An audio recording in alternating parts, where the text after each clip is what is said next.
been doing performance work for a very long time. Was an architect on, does anybody remember Y-Slow?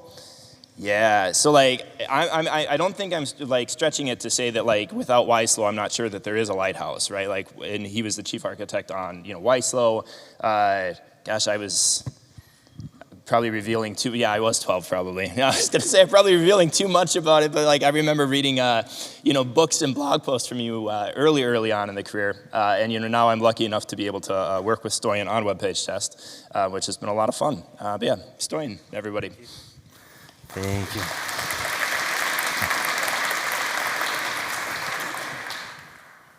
All right. Nice, that's working. And there's a little bit of echo, I love it. Amen. My wife hates when I do that. Okay, so this is the agenda for today. Let's discuss 2 different ways of making sure we charm and delight the users of our JavaScript applications. So if you build pages with very little JavaScript, first of all, I want to be your best friend forever. But this talk might not be all that interesting to you. It concerns mostly single-page apps and anything with a lot of JavaScript. Hello, web page test team. Hello, you guys. Okay, I'm engineer on the web page test team. I was formerly at Yahoo, spent some time at Facebook, and also been running this Planet Performance collection of websites. And if we have time at the end, I'll like to go back to mention something about the Planet calendar. And okay, chapter 1, CPU. Let's talk a little bit about keeping an eye on how much CPU is consumed by an application's JavaScript. First of all, why do we need to bother, really? Okay, that's a joke. Why do we need to bother about measuring CPU costs of JavaScript to begin with? I think it's these days, more often than not, when we talk about apps, they're mostly CPU-bound rather than network-bound or latency-bound. I mean, we've learned the easy stuff. We've learned to gzip and minify and optimize images and everything. But at the same time, people have grown to expect more interactive apps and with a lot of richer UI responses, and which often leads to writing more JavaScript. And yeah, we also have to keep in mind that 1 megabyte of images is not the same as 1 megabyte of JavaScript, because the images arrive when they arrive and they are rendered. But JavaScript, if you think about, let's say, a React app, then unless we parse and download and parse and execute a bunch of JavaScript, nothing happens on the site. So the app is not usable. And all of this is rather intensive CPU tasks. So I want to talk about the CPU retired instruction count. Is a metric. We talked a lot about metrics. So there's a problem with, because we use timing metrics for a lot of the stuff to measure. But the thing is that they're not always repeatable, even when you're testing something synthetically. I mean, there's server response time and anything else that might be happening on the computer. And sometimes when we measure small things like UI components like buttons and things, you might not have enough resolution in the timing to really tell what's happening. And on the other hand, counting the retired CPU instructions, that's a metric that allows us to divorce from the environment, from the surrounding environment. So everything happens on one machine, and as you can see in a minute, that can be a really, really stable metric. And also allows us to focus on really tiny components, right? Because otherwise, you keep building the app from different components like Legos, and then at the end, oh, it's slow. But what happened? Where did the time go? I mean, it was like a death by 1,000 cuts, where by cuts I mean buttons and calendar widgets and things like that. So it might be too late to tell at this point. So how do we go about counting CPU instructions? All you have to do in your JavaScript somewhere, because you do some crazy stuff, all you have to do is use those performance mark. so, just this function calls to just say, okay, from here, do you see my, yes. From here to here, just tell me what happened. And the measure is just for debugging purposes. So as you probably know, you can load a page and at the same time ask the browser to record the trace of everything that happened. And then you can load this into Chrome tracing and look at what happened. So that mark that we put, then it's visible here in the trace. So if you want to investigate, I mean, that has nothing to do with accounting, but just for investigative purposes, are you measuring the right thing, what you think you're measuring? And then if you open the trace file, then you can see these things called TI count or thread instruction count. And if you subtract from the second measure, subtract the number from the first measure, then you get, except for some garbage collection and stuff, you get how many CPU instructions were required to do the work that you're measuring. So yeah, this is a single number, which by itself is kind of meaningless because I mean every computer is different, and knowing some giant number of 20 million billion, it's not helping really. So, but you can use this as a comparison to do A/B testing, or when you commit a diff, then you can see, okay, is there a regression now compared to what was it before? So yeah, you can script this from Puppeteer. You just start the trace, load the page and the trace, and everything that the browser does in between those start and stop calls is written to the trace JSON file. In excruciating detail, I may add. If this digging through trace files and scripting Puppeteer sounds like a bit of work you don't want to do right now, don't worry, we can use a little help from a new open source tool. Here it is. I'm happy to announce today the world premiere of a new tool that helps to deal with counting CPU instructions. It's called Thread Instruction Counter, and in a sort of a pathetic attempt to create buzz and spark controversy around this new tool, I'm not going to disclose how it's pronounced. Is it ticker, like, I don't know, something that goes tick, tick, tick, like a metronome or a clock? Or is it tiker, like, which sounds like a baby tiger? So yeah, I was afraid about presentations about CPU instructions and memory might be a little too dry, so this is our comedic relief here. All right, so how do you use the tool? You don't have to install anything, right? You can use npx and call the tool. -help will give you an overview of the features, what it can do at a glance. Or you can install it and run it locally with this binary. So what is the purpose of this tool? So the default and the main feature of the tool is just take a URL and if load that page in Puppeteer, take a trace, and then look into the trace for any mark. So all you have to do is leave a couple of marks in your page, load, and then the tool will spit out a single number at the end, which is the number of instructions that are required to do this bit of JavaScript, load this component, etc. So all these kind of grayed out things are all the defaults, like this is the name of the marker, you can choose your own, where to write the trace. By default, the tool runs everything 3 times and reports the lowest because it's the least noisy.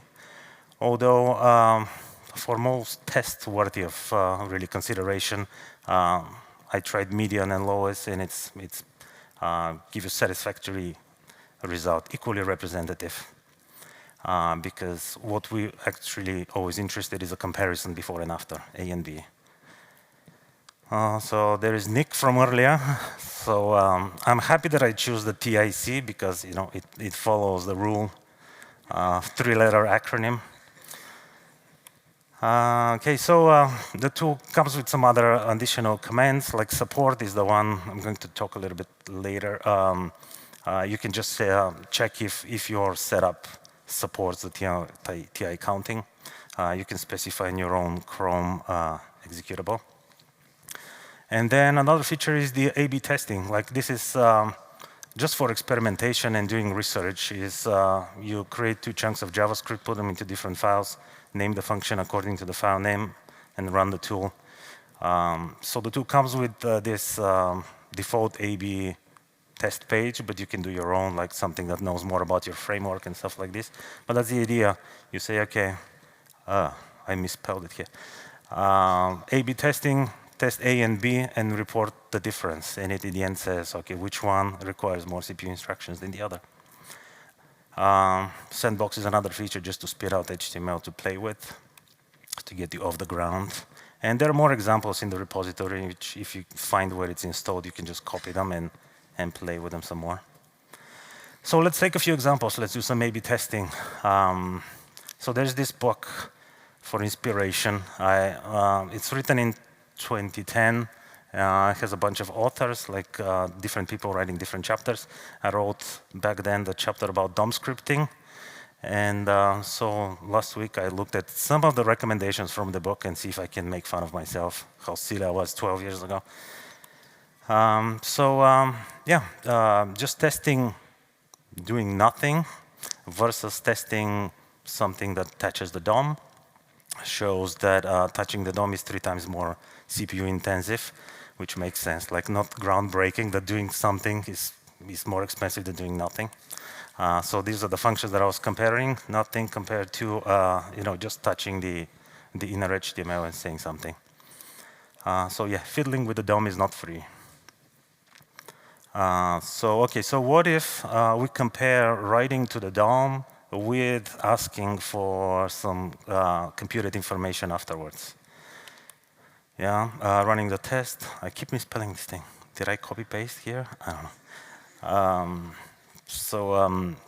Yeah, it turns out that it's 70% more expensive to ask for any computed information right after you've touched something, which makes sense, right? Because the browsers are smart, they avoid doing layouts. So if you ask for computed information, they have no choice but give you the correct value. But the thing is, I was expecting to be worse. So then I realized that I've been testing a hidden DOM element. So what happens if we repeat the same, but this time the DOM element is visible? So it turns out that it went from 70% to 10 times more expensive. So that is expensive. And also, yeah, note here the layout equals 1. So the tool will also look at the trace for any layout events, because we know that these are expensive, and that proves it. To give some sort of debugging information, it will look and say, oh, this is how many layouts happened while you were doing this, just to give you some hints how to improve later on. So yeah, those events in order of badness, like if you just touch the DOM, the browser will say, okay, we need to recalculate something, but not now, just schedule it. And then if you want something, calculated style, computed style, anything, it needs to update the DOM tree. If that happens to be in a visible DOM element, then invalidate the layout, do all of the above, and do the expensive layout here. Okay, that was fun. Let's try something else from the book and see if we can test this. So what happens when you repeatedly touch a DOM element to update it versus do anything in a string and only touch the DOM once? Like, this one should be way less expensive. And yeah, it turns out that touching the DOM 100 times is 20 times more expensive than touching it once. So that's a lot. So still, that holds true, that crossing that bridge from JavaScript land to the DOM land and back is still expensive.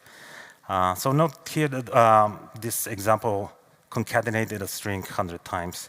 So this kind of starts to smell of the past experiments that we've been done, where you run something hundreds and thousands of times just to be able to detect anything. But since then, the browsers are smarter. They optimize, they do magic tricks and GIT compilation and stuff like this. So running the same thing 100 times, in this case, the goal was, what if we reduce this if we only do it just a few times? So I repeated the example with only 10 string concatenations. It's still bad. It's still 4 times worse. The cool thing about the CPU instruction counting is that often doing something only once can tell you a pretty strong signal of what's happening, as opposed to doing some crazy loops and hoping that they're correct. So yeah, let's blaze through a few more examples. get element by ID versus query selector with an ID. Some people have expressed opinions. The difference is nothing. It's basically, I forgot even which one is supposedly better, but nobody cares about 0.5%. It's irrelevant. So yeah, about arguments, like the wisdom is that if you use arguments instead of named parameters, that's going to be slow because this thing needs to be initiated. And here, for good measure, I threw in the new REST parameters syntax. So yeah, turns out it's a little bit slightly more expensive to call arguments, and surprisingly, REST is even worse, which is kind of disappointing because it's the new hotness. But I mean, this is still, I mean, 3-5%. I personally wouldn't care about this. I like something that is, have a lot of impact, like have 10 times or 5 times, percentages. Yeah. So yeah, keep this as just a bit of trivia, but don't rewrite code just because of some tiny little number. Plus, the Google, Chrome, and Firefox people in the audience are finding bugs, and they'll fix this next week. Yeah. So on, yeah, just one more example. From the book, it recommends that these when you say get elements by tag name or something that returns an HTML collection, and then iterate over it is going to be slow because this is a live object. Because in the loop here, then you might be affecting the DOM, which then needs to re-query the page. And the recommendation in the book is, before you iterate over collection like this, turn it into array, and then iterate over the array. This is the suggestion. Okay, use array from, and from this HTML collection, create an array and loop over this.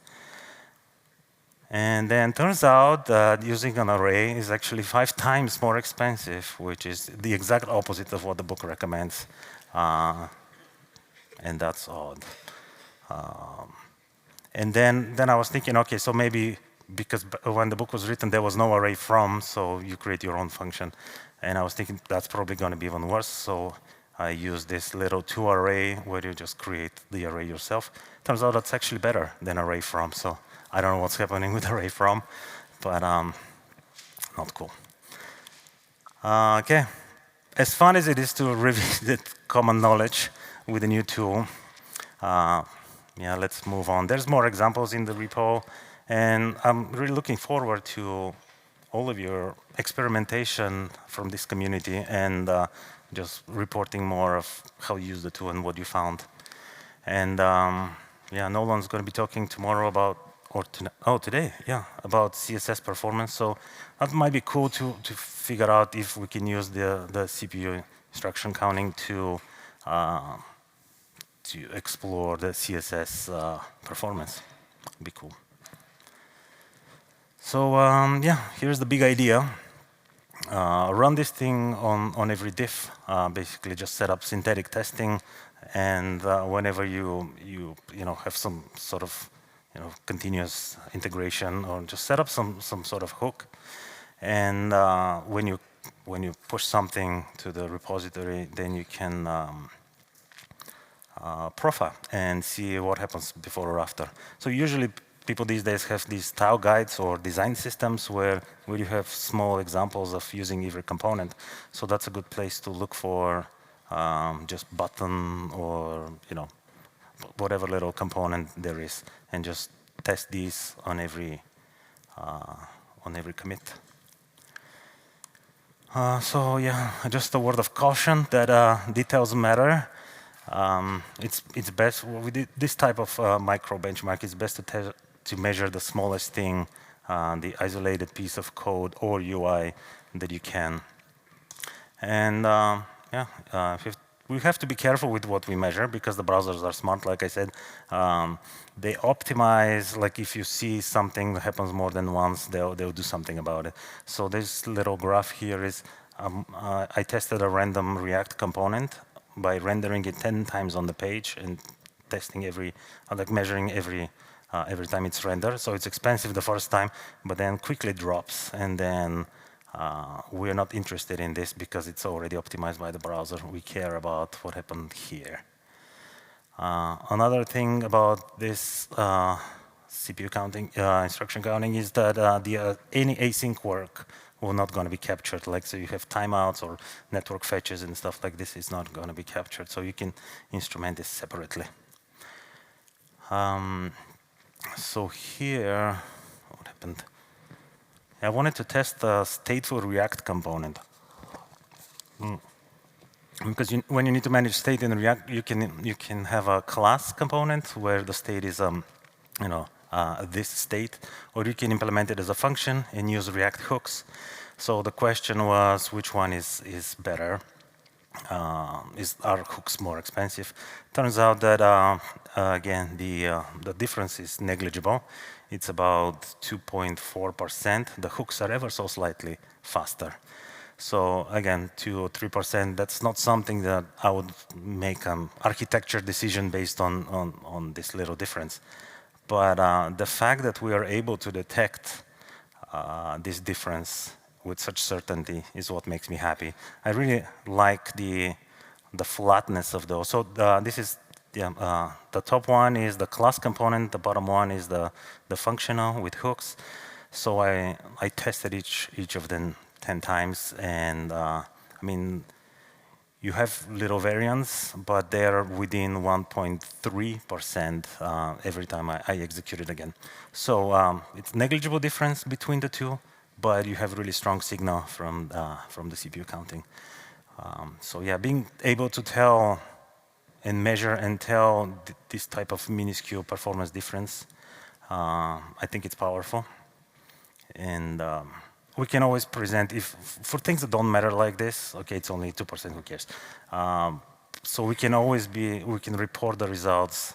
We're less precise when presenting the results. So being less precise is a nice problem to have. We can always be less precise. You can also, when testing something like this, you can also add any supporting information. So the tool ticker counts the layouts, but you can add more stuff. Like, it also supports a sort of a meta property where you can pass another marker where you can put anything in there, like how many DOM nodes were there, like how many React commits if you want to count stuff like this. Yeah, you can even take screenshots if you want, because sometimes no wonder that things require more CPU when you added 10 more buttons and 3 calendars. So is it available? The good news, yes. Since Chrome 78, it's available. And just yeah, you can run the tool and call support, and it will look for TI count and tell you. So the other thing is, it works only on Linux because the browser needs to ask the underlying operating system to report this number. And I'm not sure if it works with any virtualizations. I tried with virtual Linux box from DigitalOcean. It didn't work. AWS didn't work. So for these examples, I was using an older laptop with a fresh Ubuntu install. Yeah, which brings up the point, the number itself doesn't matter. You just have to compare A and B before and after a change, because I mean, every computer will give you like a different number, like depends on how old the laptop is and what machine it is and what CPU it is and so on. So the not so good news is this thing was dropped somewhere around Chrome version 100 something. I was able to find some old versions, so in the repo I have a link to a working Chrome 101, and it doesn't work in 104 anymore. I don't know what happened in the middle, which ones works and which don't. But yeah, there's this Chrome rewrite project called Perfetto, and it was dropped because of low usage. So that's what I'm attempting to correct now is, yeah, let's use this thing, let's bring it back. There's a Chrome bug, and there's a Google engineer who's offering to help support if somebody wants to bring it back. So if you know somebody from Chrome, or you want to try to figure out how Chrome works and how to make a change and how to compile and all that stuff. That's the bug, and people will be there to help. All right, chapter 2, memory leaks. I think we're good on time. So, yeah, if you haven't seen this, I just wanted to put a joke in between. But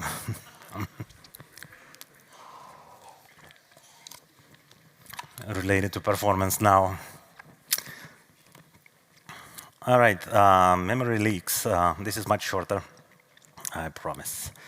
So first of all, did you know that there is something called reporting API, where the browser can tell you when it crashes? So if you don't, I think it's a good idea to start measuring this thing, or just being aware. Although it seems very unlikely, oh my, how will my beautiful app ever crash a tab? But you'll be surprised. So you can beacon back when the page has become unresponsive. You know that? You've seen this in the browser, when you have out of memory. And so you'll be aware that you're leaking memory. So how do you detect those? How do you detect memory leaks? Option A is you phone a friend. You ask somebody who knows about leaks and say, hey, can you help me look at my code and find the leak and clog it, which probably is not going to work because there's usually not a leak, but for any reasonably complex app, there's going to be a dozen probably, and new ones will come up as you keep developing. So here's the big idea. Why not use snapshots of the memory heap? So load a page. So we're talking about single page apps, right? So no navigation. So load a page and then navigate or just cause some interaction or go to different, do something.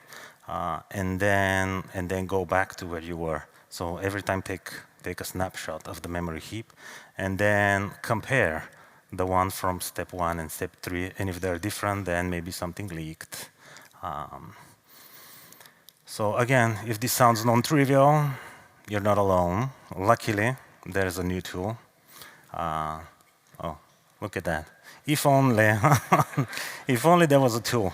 Yeah, it turns out that there is one, released by Facebook about a couple of months ago called MemLab, short for Memory Lab. It's open source command line tool. And it's, uses it's a command line tool that uses Puppeteer to just load the page. Do you want to take a photo? I'll bring it back. /Facebook/memlab.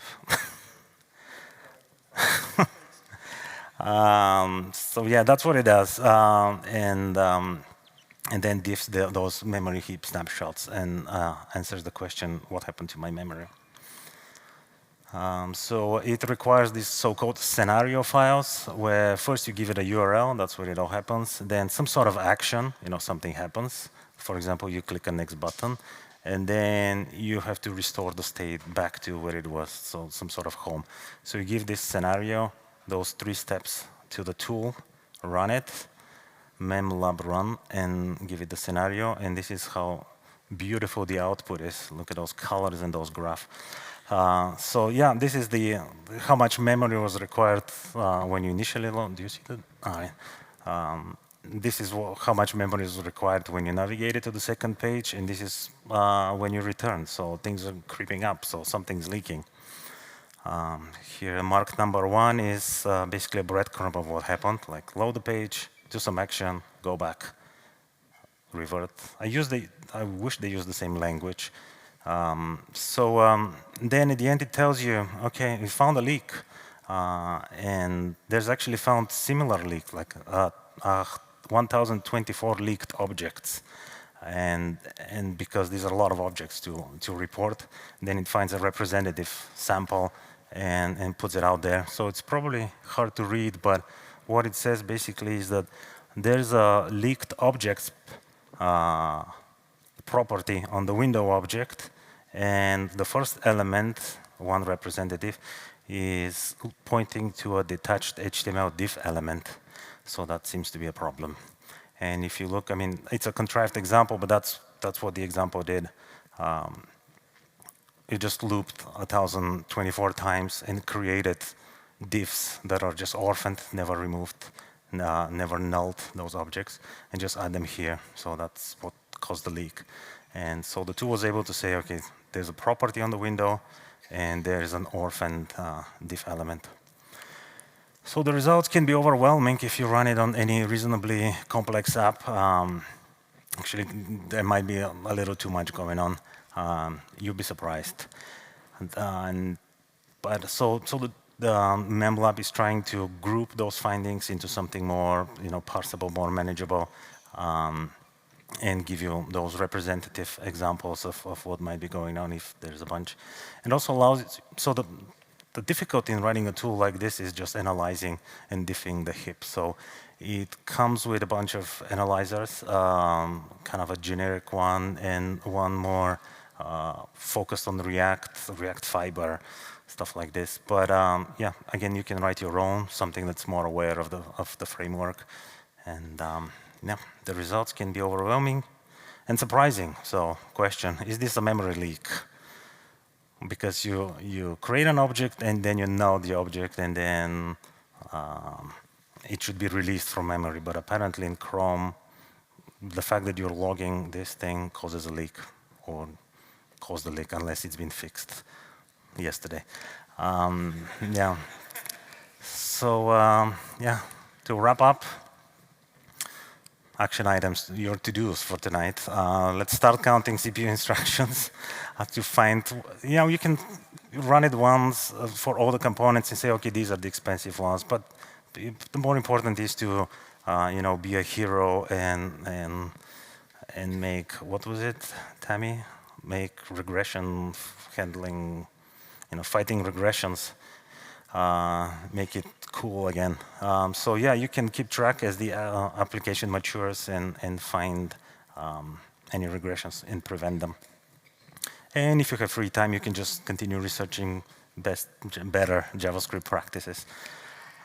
So yeah, I'm asking for help. I think that's the right forum to let's bring back the thread instruction counting to Chrome and hopefully other browsers soon.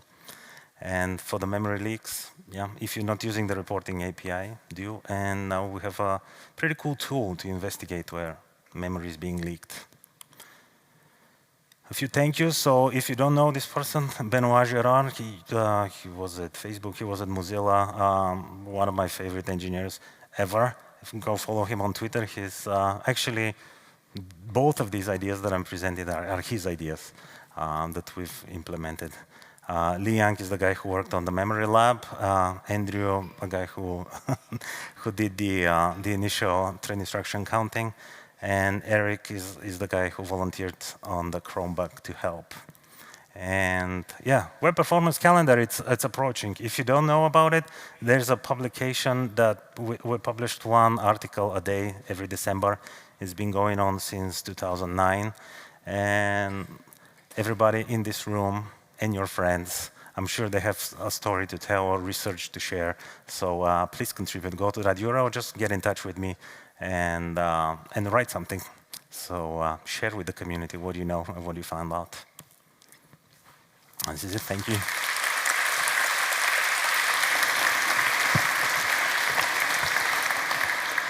Thank you, sir. Want to come? We can ask a couple questions at least. Yeah, no, that's good. And I will echo the performance calendar thing. By the way, like that's my favorite December. Like everybody does like the Advent calendar thingy things blog post, but that's my favorite one because you just geek out every day and it's awesome.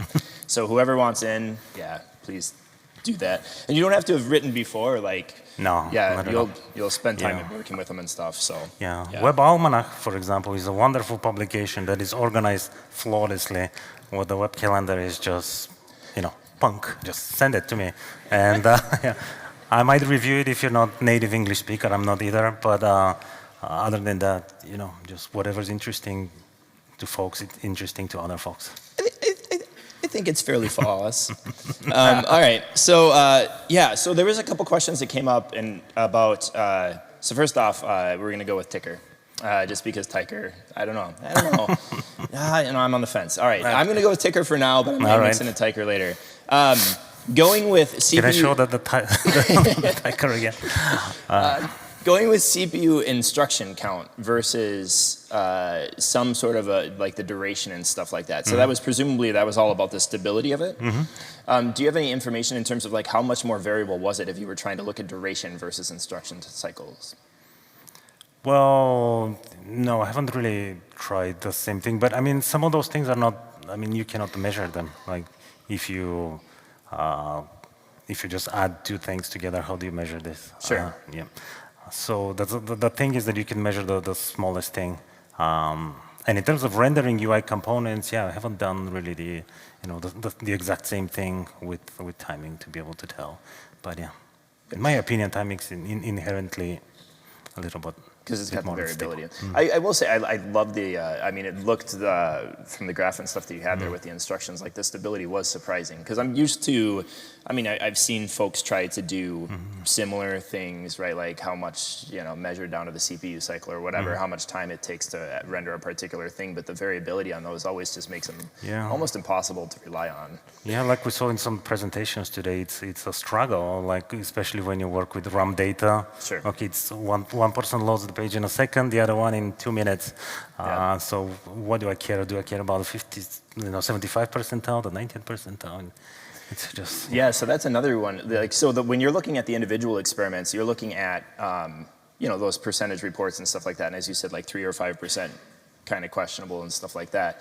Do you have any recommendations for folks who might be using this in a CI/CD environment on when to care? Like, for example, if it's something that you're talking CPU, the Tiker's reporting a 70% slower thing, but it's also like the actual instruction count is quite low, and therefore you're talking in fact, a couple milliseconds. Like, do you have any recommendations for how people might look at that, or is that still to be determined? Yeah, I mean, every app is different, so you cannot just give recommendations like this. Like I was making fun of the REST parameters and stuff that might be critical for somebody doing a game or you're just doing some crazy, just loops and things. So it might be critical. In which case, you're welcome. But that's a good point. What was the question? If you had recommendations for at what threshold people should start, it sounds variable is the right answer. Yeah. Okay, that works. On the memory side of things, first off, I'm always excited. No, there's a slightly anonymous. There was asking if it was a coincidence that the creators of React were the one to come up with the memory leak tool. But no, I'm always excited when I see somebody talk about memory, because I do think, like, with the limited research that we've seen, suggests that memory leaks are all over the place. We just don't have tooling to find it. Is Nolan here someplace? Oh, hey. So Nolan also has a memory leak too, and I spoke to him yesterday. So I think he should have given the intro, because he was a way more, has a lot more example, because he started looking at his application and why it's leaking memory. He said, hey, what about the others? And it turns out, everybody's just as bad. It's everywhere. Yeah. So if you need encouragement, talk to Nolan. Good to know. Yeah, we could pull you aside, Nolan. So with the memory leak stuff, was it basically built for internal use initially and then kind of released open, I assume, after the fact? Yeah. Okay. So it's been in use for way over 2 years, and it's discovered bugs in memory leaks in React, and it's been around. Actually, on the announcement post, there's a nice graph of the out-of-memory crashes by the reporting API. Like a little nice drop. Everybody likes to see a drop. Well, for certain things, you like to see the drop, I suppose. Yeah. Okay. I think it'll be interesting to see as people dive in and start to flesh that out, because, like you said, there's still a little bit of it that takes some interpretation to kind of understand what's going on there. But I mean, honestly, the more we expose that stuff, the better. So, all right. Thank you very much, sir. Yeah. Thanks.